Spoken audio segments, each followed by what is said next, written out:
How an old toy changed my perspective on life. Before we begin the story, make sure to subscribe to our channel and never miss more incredible stories every day. The bear's belly wasn't ripped. Someone had sliced it open and stitched it back crooked. It sat on the glass shelf behind the register at Buckeye Thrift, wedged between a cracked crock-pot and a row of dusty baseball trophies. The fur was the same sun-faded honey color I remembered, the left button still a little higher than the right. And on its ear, half hidden under lint, was the tiny loop of red thread I'd used when I was 8 because I thought it looked like an earring. My hands went cold so fast I almost dropped the cardboard box I'd been carrying. I wasn't there to shop. I was there because my mom died on February 2nd, 2024, and grief makes you do logistical things like their life rafts. Clean out the house, cancel utilities, donate the clothes that still smell like her lavender detergent. I'd come straight from a 12-hour shift at Riverside Methodist, still wearing my navy scrubs under my coat, still tasting burnt coffee and hospital air. The cashier, a bored guy with a nose ring, watched me stare. "You want me to unlock it?" "I know. How much is the bear?" My voice sounded like it belonged to someone else. He glanced at a sticker. "$25. Can I see it?" I asked, already knowing I couldn't walk out without it. He unlocked the case and handed it over. The bear felt heavier than it should have, like it had bones. The stitching across its belly wasn't my mom's careful hand. It was uneven, rushed, like somebody panicked and tried to make it look fine. I turned it over, and there it was, a smear of black ink on the tag, the same blocky handwriting from my dad's old toolbox. Nora L., 2002. My chest tightened. That bear was supposed to be gone. It disappeared the same week my brother ran away. The same week our life split into before and after. A woman in line behind me sighed dramatically. "Are you buying that or just hugging it?" I looked up and realized I was gripping it like a life vest. "I'm buying it," I said, and my fingers found the lumpy seam again. Inside the bear, something hard clicked against my knuckle, and I froze. Back when my world was small enough to fit inside the cul-de-sac on Ashbrook Drive in Dublin, Ohio, the bear was my anchor. Jamie won it for me at the Franklin County Fair in August 2002. I remembered the way he smelled like sunscreen and kettle corn, his arm hooked around my shoulders like he was making sure I didn't drift away in the crowd. He was 16 then, too old to be playing ring toss, too cool to be caught caring. But he kept throwing quarters until the bored carny finally sighed and slid the bear across the counter. "Congratulations," the guy said, like it pained him. Jamie grinned at me anyway. "See? Told you. You just needed a professional."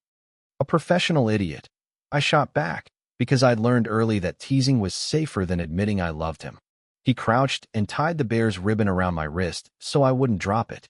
"If things get loud," he whispered. "You squeeze his paw? That's our signal. I come find you." It sounds dramatic now, but our house got loud. Greg moved in the year before, my mom's friend, then suddenly my stepdad.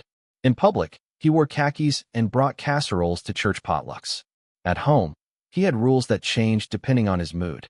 Shoes lined perfectly, TV volume low, no talking back, which basically meant no talking at all. Jamie was the only one who broke the spell. He'd flick my forehead when Greg wasn't looking and mouth, "You okay?" across the dinner table.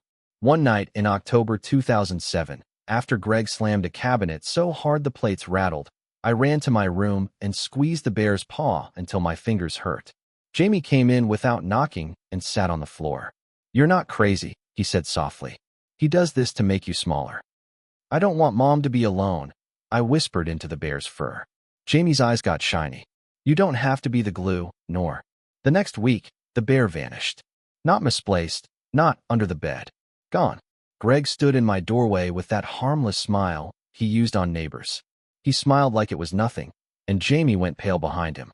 I paid the $25 with my debit card, the one that still showed my balance like a threat, $312. 44. Outside, the February air smelled like exhaust and wet salt.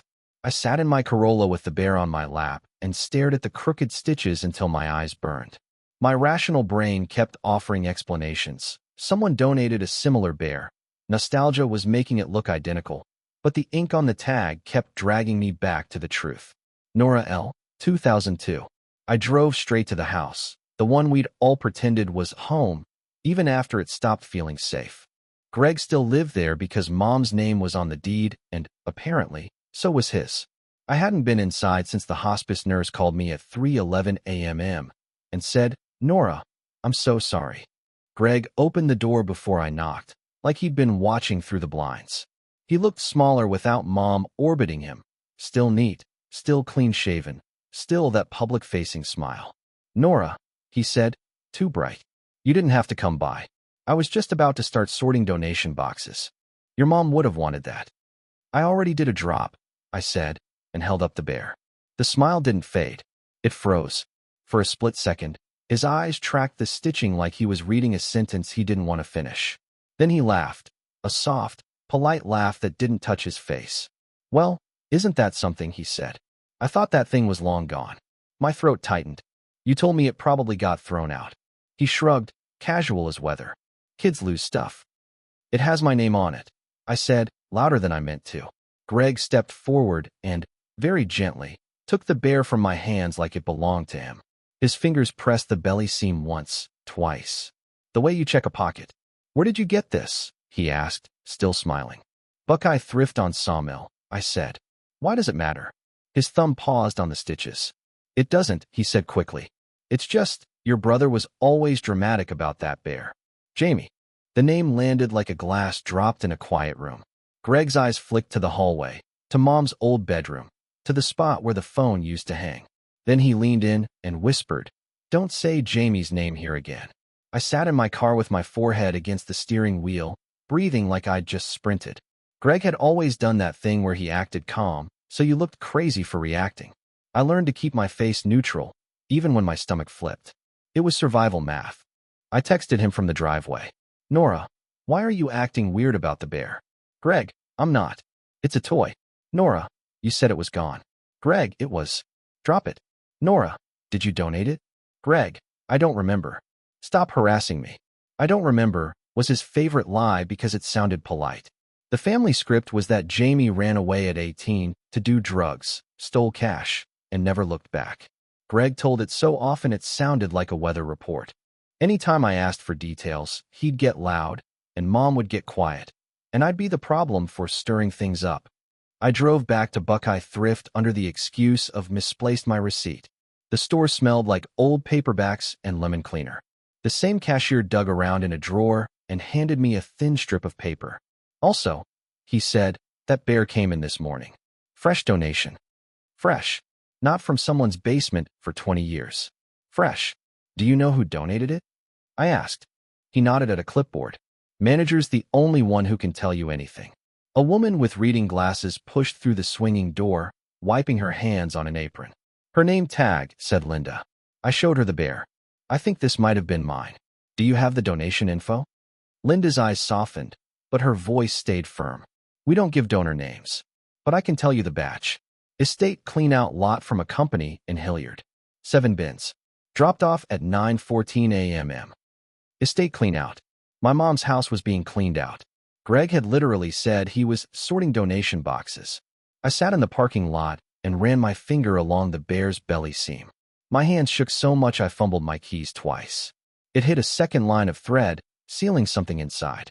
People always ask why I didn't come around more when Mom got sick, like there's a neat answer that makes everyone comfortable. The truth was I didn't come around because every time I walked into that house, I turned back into the kid who tried to predict Greg's moods by the sound of his footsteps. I left in 2013 for nursing school at OSU, and it wasn't some brave, new life moment. It was me stuffing my clothes into trash bags while Greg stood in the kitchen with his arms crossed. "You're making your mother choose," he said, calm as a pastor. "She can't handle your drama." Mom cried, but she didn't stop him. She kept saying, "Let's talk later," and later never came. For years I told myself I was fine. I worked nights, kept my bills on autopay, dated men who liked low-maintenance women. When my anxiety spiked, I called it caffeine. When I cried in my car in the Kroger parking lot, I called it exhaustion. Jamie's name lived in the part of my brain I kept taped shut. If I let myself wonder where he really went, I'd have to admit that I'd let the story stand because it was easier than fighting Greg. That night, with the bear on my kitchen table and the seam whispering there's something inside, I did the first thing I hadn't done in years. I called Mrs. Patel. She'd lived 3 houses down when I was a kid, the kind of neighbor who brought over Dal in a warm metal pot and pretended not to notice bruises or raised voices, but somehow always showed up right after, offering help without questions. She answered on the second ring. Nora? Oh, sweetheart. I heard about your mother. My throat tightened. I found something. Do you remember Jamie's bear? The one from the fair? There was a pause so long I thought the call dropped. I remember, she said quietly. And I remember the night Greg put it in his truck. What? I sat down hard. Why would he? Mrs. Patel exhaled like she'd been holding it for years. Because Jamie was trying to take you with him, and Greg couldn't allow that. My skin went prickly. Mrs. Patel, where did Jamie go? Honey, you need to sit, she whispered. The police report number is still in my drawer. I didn't sleep. At 1:06 a.m., I sat at my kitchen table with a pair of surgical scissors I'd accidentally taken home from work, the bear propped up like a patient. The apartment was so quiet I could hear my fridge hum and the distant whoosh of cars on I-270. Okay, I muttered to myself. This is either nothing, or it's everything. I snipped one stitch, then another. The thread gave way too easily, like it had been re-sewn in a hurry. When I peeled the fabric back, a sour smell puffed out, old cigarette smoke trapped in stuffing. My hands shook. I reached in, careful, and felt plastic. Inside the bear's belly was a little black capsule the size of a lipstick, taped to the inner lining. On it, in thin Sharpie, was a single letter, J. Taped to the capsule was a folded piece of paper, yellowed at the edges.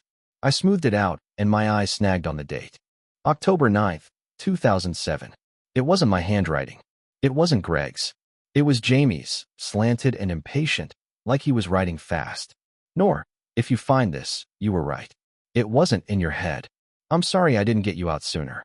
Under the note, jammed into the stuffing like trash, was something else. A pawn ticket, creased in half, with a barcode and a bold stamp. Capital Pawn and Jewelry. October 15th, 2011.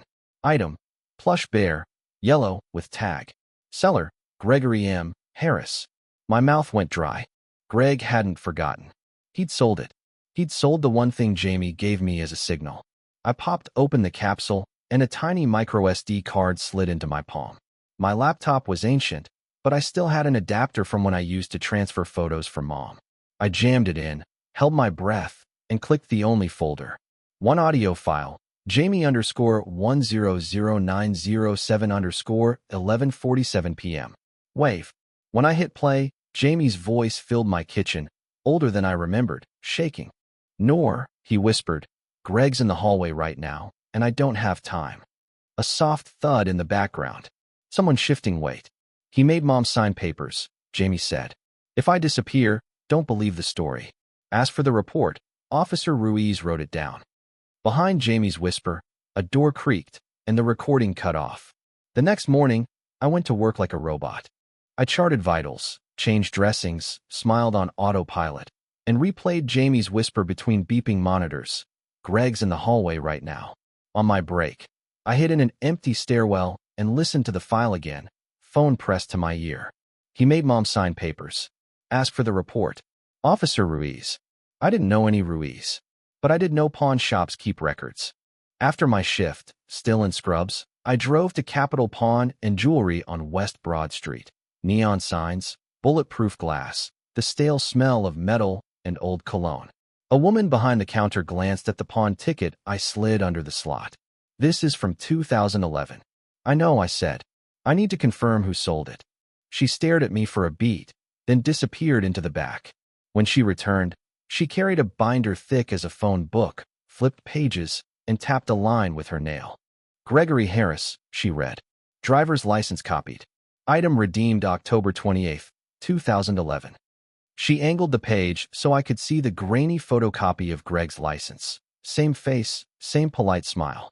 My stomach rolled. So he came back for it. Yep, she said. People pawn sentimental stuff when they're desperate, then crawl back. I thought about the bank statements I'd found in Mom's nightstand. Overdraft fees stacked like bruises. Can I get a copy? I asked. She shook her head, then lowered her voice. If you're filing something official, missing person, fraud, an officer can request it. Fraud. The words sat in my throat. From there, I drove to the estate clean-out company the thrift manager mentioned, a beige warehouse in Hilliard with a sign that said Greenfield Estate Services. A guy with a tablet asked, "You family?" "My mother's," I said, and gave him our address. He scrolled and turned the screen toward me. Job number 22491, Ashbrook, DR. February 9th, 2024, signed by G. Harris. There was a photo attached, Greg in the doorway holding a bin, time-stamped 8:58 a.m. I stared at his signature until my eyes watered. Then my phone lit up with Greg's name, calling twice in a row. I didn't answer Greg's calls. I drove to Mrs. Patel's instead, because my hands needed a steering wheel to hold onto, and my brain needed someone who wouldn't tell me to drop it. She poured tea, watched me shake, and listened while I played the audio on my phone. When Jamie's whisper ended, she didn't look surprised. She looked tired. "Ruiz is a detective now," she said. "Still with Dublin, last I heard."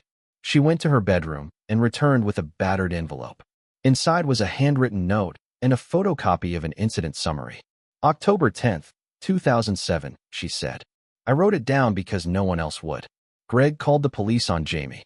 Said he was out of control. My mouth went numb. That's the night after the audio. Mrs. Patel nodded once. 2 squad cars. Jamie didn't run. He walked out with his hands visible like he knew how this worked. The next morning, I went to the Dublin police station on Emerald Parkway, running on 2 hours of sleep and stubbornness. At the front desk, I slid the paper over. "I need this report," I said. "It involves my brother." The officer typed, frowned, and disappeared into the back. A few minutes later, a man in plain clothes walked out, mid-40s, tired eyes, badge clipped to his belt. "Detective Ruiz," he said. "You're Nora." I stared at him. "You remember me?" He nodded like it cost him. "You were 11. You had a stuffed bear, and you kept asking if Jamie was coming back." My throat burned. "Did he run away?" Ruiz shook his head. "No. Your stepfather filed for an emergency protective order. Your mom signed paperwork that night saying Jamie couldn't return to the home." I gripped the counter. "So where did Jamie go?" Ruiz's jaw tightened. "Temporary placement." Then he disappeared from our follow-ups. Your stepfather was persuasive. He slid a sheet of paper toward me, an incident summary with Greg's name typed cleanly at the top. Minor child Nora reported feeling unsafe with Gregory Harris in the home. I built the plan the way I built care plans at work. Quiet, documented, and meant to survive someone arguing with it. Detective Ruiz couldn't hand me the full 2007 file, but he slid me a sticky note with steps in block letters. "Franklin County Clerk of Courts," he said. "Protective order docket. And Nora, don't do this alone." "I've been alone a long time," I muttered. He didn't smile. "That's why I'm telling you."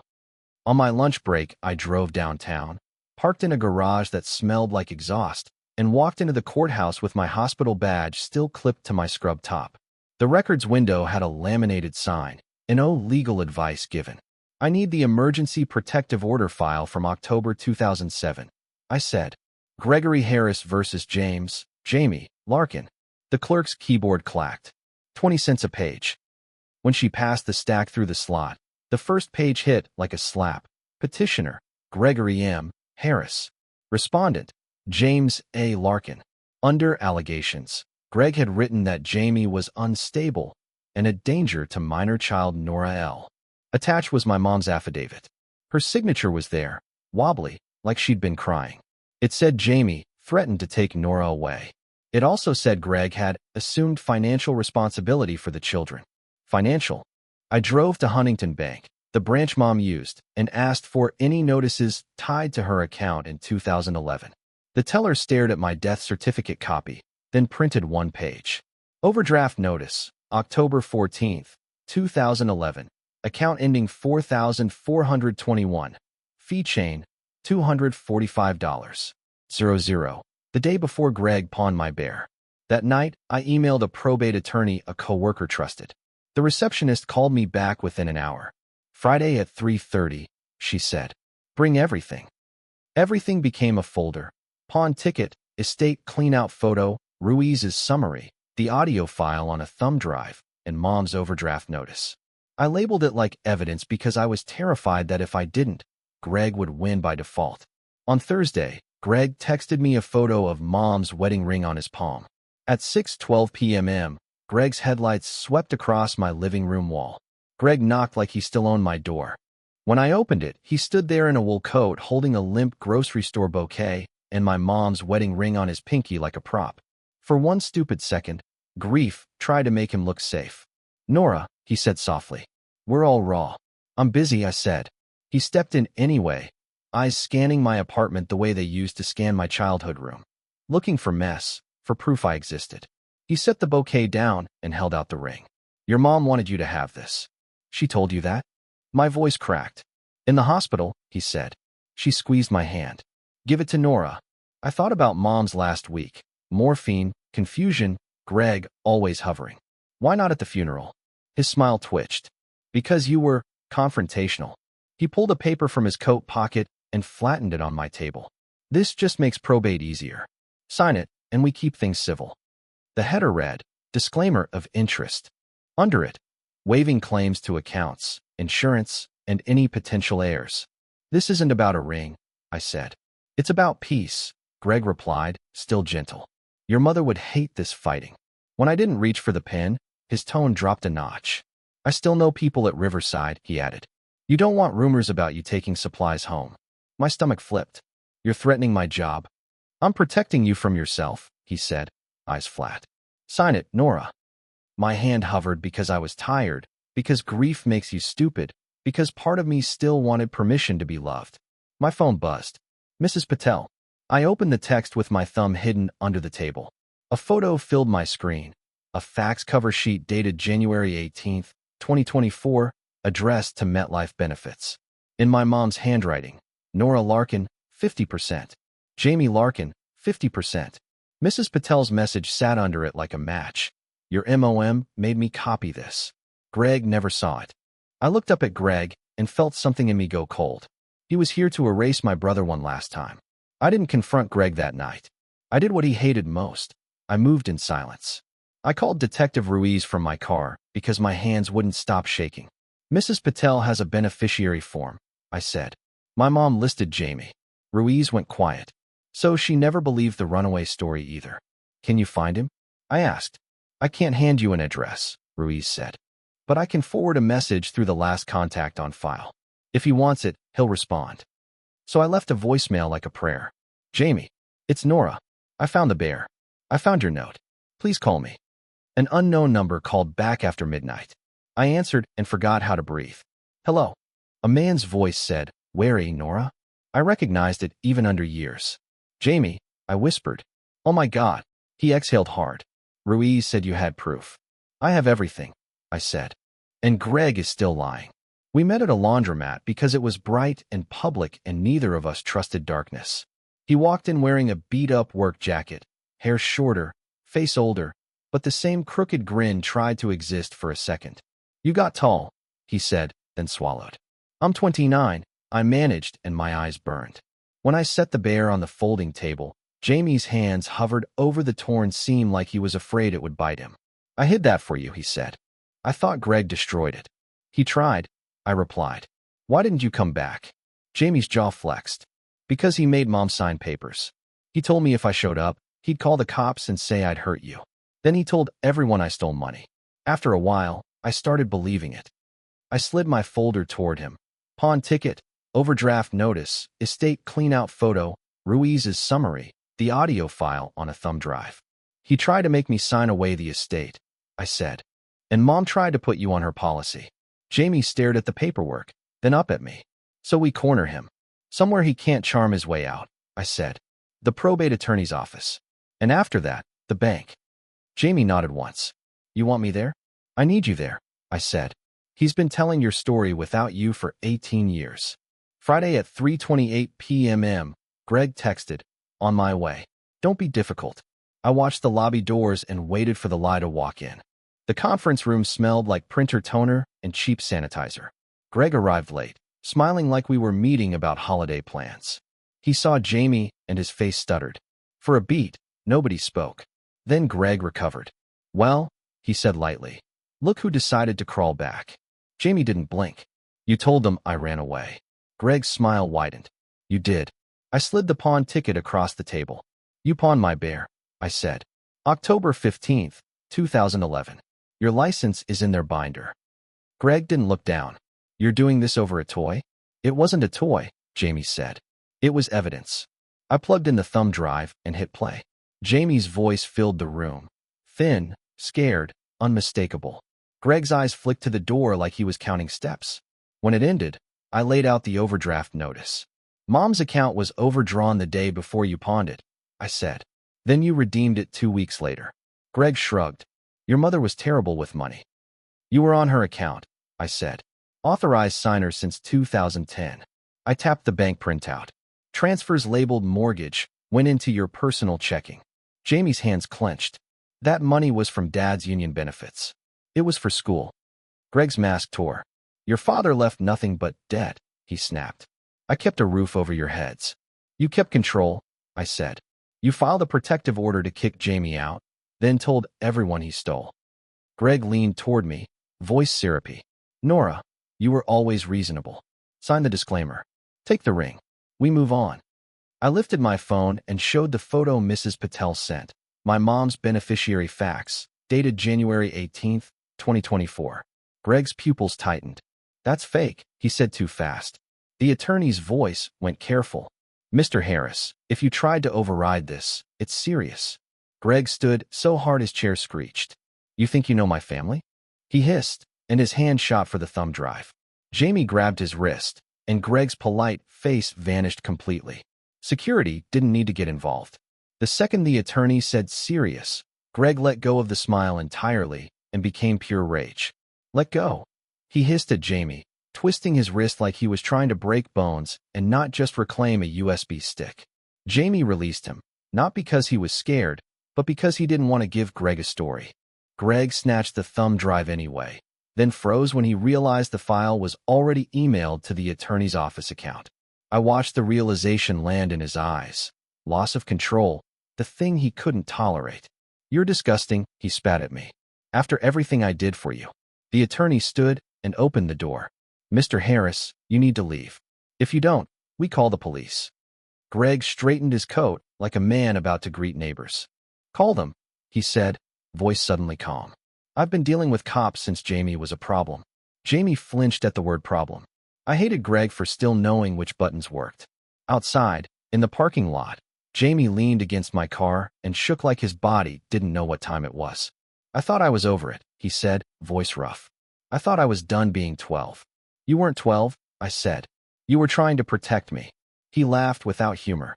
And you were stuck with him. That evening I filed a report with Detective Ruiz.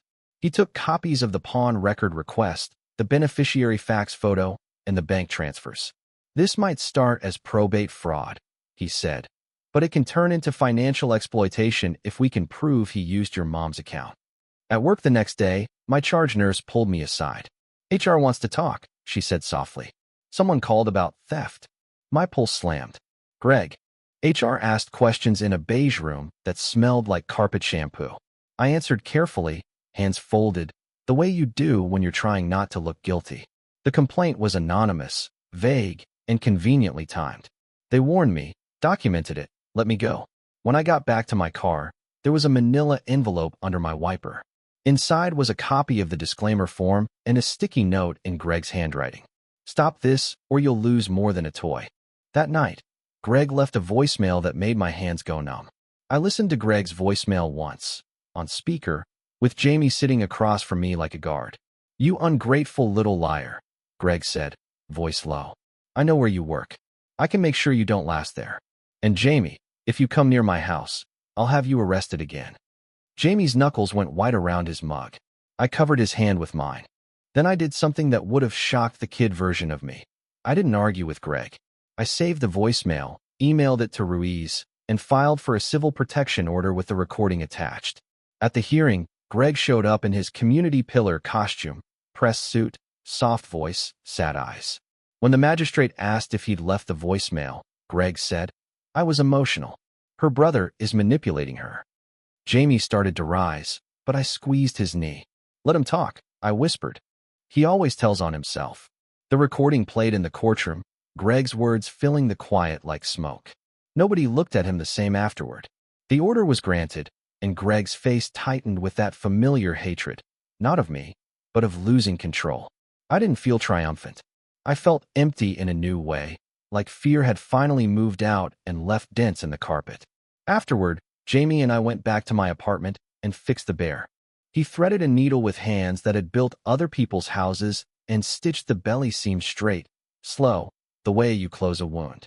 I slipped the microSD card into a tiny sleeve and tucked it into a new inner pocket, along with a printed copy of Mom's beneficiary form and the pawn ticket. "Back up," I said. Jamie let out a breath that almost sounded like a laugh. "You always were the organized one." I surprised myself by smiling. "You always were the brave one." He shook his head. "I'm not brave," he said quietly. "I'm just here now." We made rules like medication schedules, written, simple, repeatable. No calls with Greg. Everything through Ruiz or the court. No secret meetings. No guilt disguised as peacekeeping. Then Jamie asked me what I wanted to do with the bear now. A month later, MetLife mailed a letter with my mom's policy number on the top right and a cold sentence in the middle. Beneficiary designation confirmed. Received January 18, 2024. Jamie and I opened it at my kitchen table, the same table where I'd cut open the bear. He stared at the page for a long time, like he was waiting for someone to yell, "Just kidding." "So she tried," he said finally. "She did," I whispered. And for the first time since the funeral, I cried without apologizing. Greg didn't go quietly. He filed objections in probate, demanded family counseling, left more voicemails that Ruiz logged as violations. But the protection order held, the paperwork held, and his favorite weapon, confusion, stopped working once everything lived in writing. Life didn't become a movie montage. I still worked night shifts.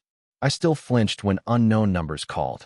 Jamie still slept light, like the past could kick in the door. But we built something real. Sundays at a diner, talking about normal things until the heavy ones came up, then talking about those too. He told me about couch surfing, day labor, and the years he avoided mirrors because he couldn't stand to see the kid who failed. I told him about nursing school, panic attacks in supply closets, and how I'd learned to call loneliness independence. One afternoon, we drove to the cemetery and stood by Mom's stone, hands shoved in our pockets against the wind. I didn't forgive her for the papers she signed, but I stopped pretending she had no choices. Love, I realized, could be real and still be cowardly. Love could be present and still fail you. On the way home, the bear sat on my dashboard, stitched neat now, a tiny bump at the belly where the new pocket hid our copies. It wasn't magic. It was proof of what happened and of what we refused to repeat. If you're reading this and your family's version of the truth makes you feel crazy, don't argue first. Document. Screenshot. Save the voicemail. Ask for the report number. Tell one safe person. It's not about winning. It's about building a floor under your own feet.